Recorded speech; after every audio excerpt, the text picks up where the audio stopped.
How to stay poor. Number 1 is start tomorrow.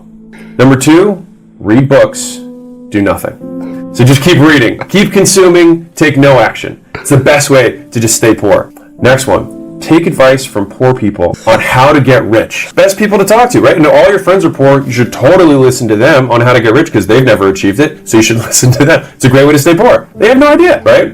Don't listen. So, and obviously with each of these, you can take the equal opposite. And so instead of starting tomorrow, start today. Instead of reading books and doing nothing, read the books and then take immediate action. Instead of taking advice from poor people on how to get rich, take advice from rich people on how to get rich. Number 4, how to stay poor. Pick a spouse who makes you feel guilty about working. Yeah, have the number 1 person in your who literally influences you more than anyone else make you feel terrible about the thing that's going to help you achieve your goal.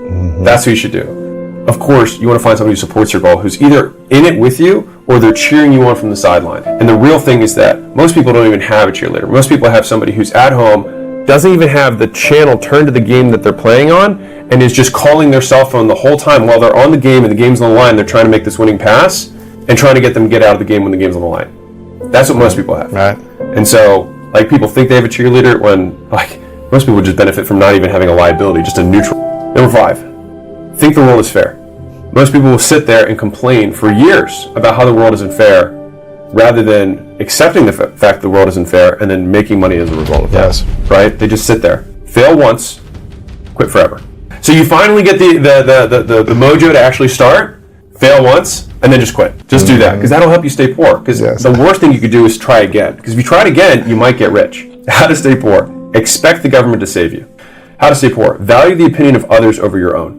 Right? Because all the people around you, especially if you're poor, probably are also poor, and you should value their opinions, who don't like the stuff that you're doing that makes them feel bad about themselves. Because when you start working, you stop not drinking, you start going to exercise, start eating healthier, you start listening to podcasts, you start watching YouTube videos. They walk in and, hey, why don't you watch Netflix? It's like, all right, I want to watch this right now. Oh, come on, more of that motivation stuff. Like, yeah, just get people like that in your corner, and they will just beat you down until eventually you won't be successful. So that'll just keep you there. It's a good one to have in your back pocket. How to stay poor. Avoid discomfort. As soon as it gets uncomfortable, just stop. This is what hard feels like. Yucky bears. How to stay poor. Make promises, break promises. Repeat. That's it. So just keep making promises and then breaking them over and over. Yeah. And especially to yourself. How to stay poor. Tolerate mediocrity. From yourself first and foremost, and others. Yeah, I mean, it's the best thing to do is just have a bunch of mediocre people around you, and especially yourself.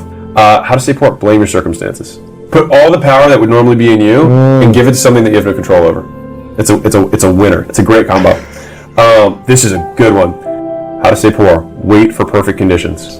I mean, because they're coming eventually. Yeah, eventually they're coming. And you know what it also means is that if you wait for perfect conditions, it means that if in the future, after you have started in your perfect condition, if the conditions become imperfect again, it assumes that you'll stop. Perfect. Right. It's just like saying, I'll start when I'm not as busy. It's like, does that mean that when you get busy again in the future, you're going to stop? For all those people who are trying to start their weight loss journey, by the way. If you want it to be forever, then you have to, this is a belief I can give to the audience real quick. If you want it to be forever, then you have to assume that you're going to be busy again in the future. And so if you want to endure, the best time to start is when you're busy. Because then you learn how to do it when you're busy, so that when you're not busy, it's easy. And when you're busy again, you can think, I've already done this before, I know I can get it. So that's one of my favorite ones. How to stay poor. Do what everyone else is doing. It's just such an easy one. Just do what everyone else is doing. Because I mean, think about it. If you want to be the top 1%, don't act like the 1%. Act like the 99. Just emulate the people who are also not succeeding. How to stay poor. Avoid working on what matters most. Right? So take action. Just distract yourself sometimes, 100%. Just do busy work. Do things that don't actually add value. Do stuff that it just like gets your juices flowing, but actually doesn't drive the business, because you just love continually editing the same thing over and over again, rather than just making the 100 cold calls that you said you were going to do and you haven't done for 10 days straight. Instead of doing that, which you know is going to make you more money, be afraid of it. And avoid working on it. Absolutely. There you go. That's perfect. It's a winning combo. How to stay poor. Do your best, not what it takes. So many people, they're like, I did my best. And the real talk is like, did you really? And then the second line underneath of that is that oftentimes when we start, our best is beneath what is required. And the sub answer of that is that we just need to be better. How to stay poor. Oh, this is a good one. Prioritize looking rich over being rich. Spend the small amount of excess money you have on looking wealthy rather than increasing your earning capacity. Because then you'll never be able to get out of it, right? Because you're stuck in these leases and you don't have excess cash flow to actually invest in the earning power. So you basically just sit there looking rich and being poor the whole time, and then you also feel like a fraud. How to stay poor. Be born in a dead-end town. Don't move. Yeah. Stay there. Stay there. Stay in the bad environment. Yeah. It's just, if you're like, I want to get into show business and I'm in Cincinnati, it's like, then stay in Cincinnati. It's the best thing you can do. How to stay poor. Say you're going to do something, don't do it. That's just a winner. That's a timeless classic. How to stay poor. Talk more, do less. Especially if you can talk publicly. You know what I mean? And because it actually makes you feel better to tell people that you're going to do them, because it makes you feel like you're doing them by telling them. Reality hasn't changed at all, but you feel better. Right. And it's a great way to stay poor. Because it satisfies that temporary itch. Right when you feel bad, you talk about it more. How to stay poor. Start something new today. Start something new tomorrow. Repeat. Every day, start something new. 100%. Start building that bridge, and then start building another bridge tomorrow, and another bridge, and then you look back 5 years from now, and you have a whole bunch of half-built bridges and no dollars that ever came across. But the nice thing is it makes you feel like you're making progress because you have all these half-built bridges. So I think that's a good one if you want to stay poor, because you could stay busy on that one for a long time. Because if you focused on something, you might actually follow through, and then you might make money. And so that's not the goal of staying poor. So you have to do that. How to stay poor. Believe what other people think of you more than what you think of you. Right. Your parents especially, so deep. How to stay poor. Be replaceable. This is also really for the employees. If you can think of a way that you can do the same thing everyone else can do and do it a little bit worse. How to stay poor. Complain about things you can control and then don't change them. How to stay poor. Make a mistake. Repeat the mistake. Especially if you date a certain kind of person, it's always the same person. Just keep do it again. Just do that pattern. Do it again. Yeah, you get stuck at a certain point of business because you always get sidetracked and you start some side thing and then both things explode. Do it again. You know what I mean? Like, you hire a terrible manager that has these traits, hire him again. Right? It looks like the same person, just repeat it over and over again. It'll just, how to stay poor. Assume you're always right.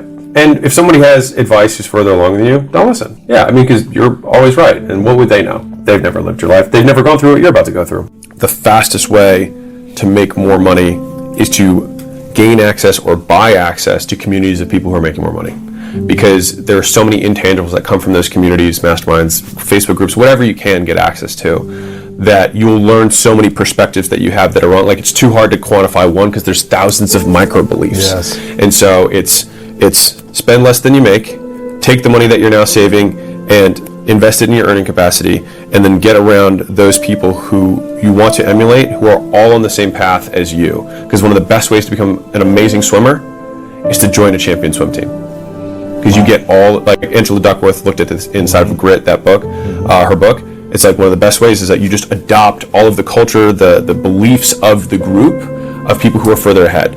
The amount of money you make is proportional to the amount of leverage you employ in your life. And so, 4 types of leverage. This is not mine. This isn't of all Robert Grant's, but I'll just say that. So you've got labor. I use 4 C's because it's easier for me to remember. He says labor, I say collaboration. So funny that you said that earlier. Yeah. But it's just getting other people to basically use their time, right, for your cause. The second level of leverage is other people's money, is getting people to invest in your thing.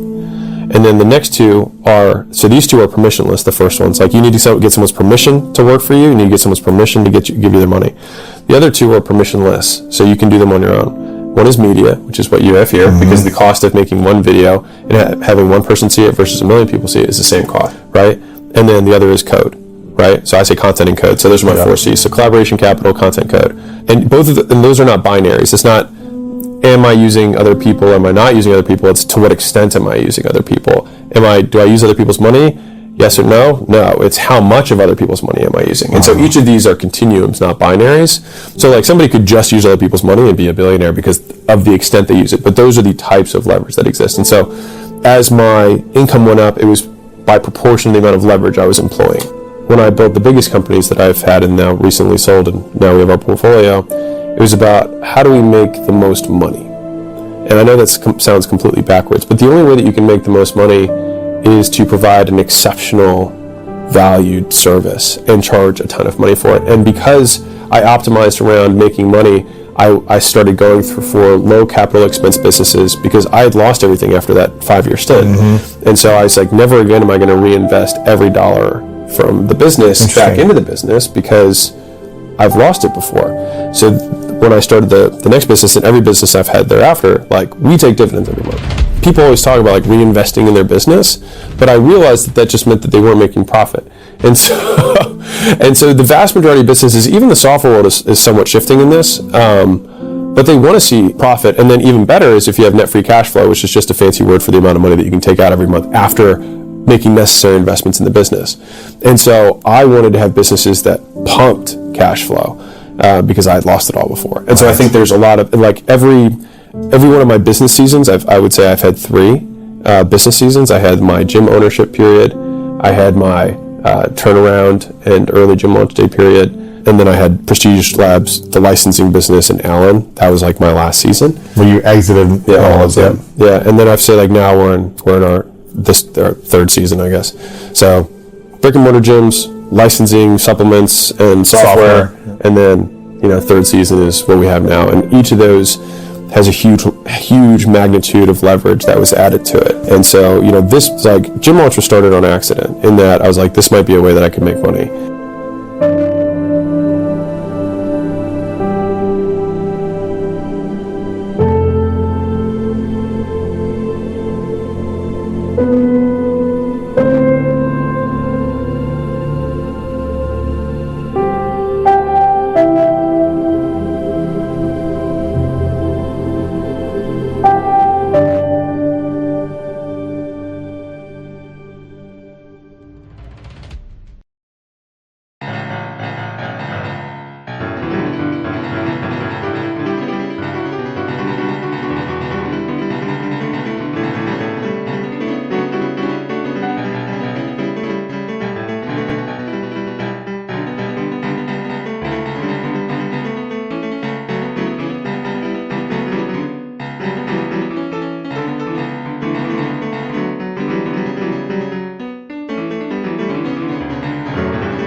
Bye.